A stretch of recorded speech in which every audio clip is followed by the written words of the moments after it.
delle politiche di aiuto e di sostegno ai nostri clienti interni ed esterni, gli studenti, il personale tecnico amministrativo e i docenti che operano all'interno dell'università, dando nel contempo un servizio al territorio importante.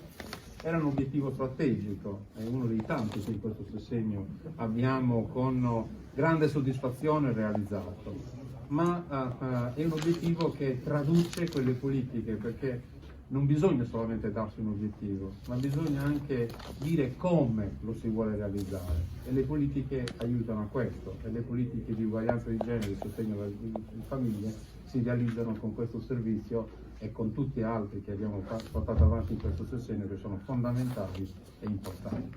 Colgo l'occasione per ringraziare tutta la struttura, perché dietro queste cose che noi vediamo oggi c'è un lavoro enorme, di una difficoltà enorme. Oggi c'è su tutti i giornali quello che si può fare con gli appalti, addirittura parte dall'ANAC, dall'antitrust, una serie di richieste sulla semplificazione del codice degli appalti. Noi, nonostante tutto, con il cambio da un decreto legislativo all'altro non ci siamo bloccati.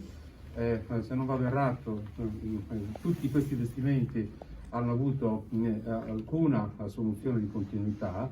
Nel 2016 entrava in vigore il decreto il 19 di aprile e noi il 20 di aprile siamo partiti con una nuova gara. Cioè, vuol dire che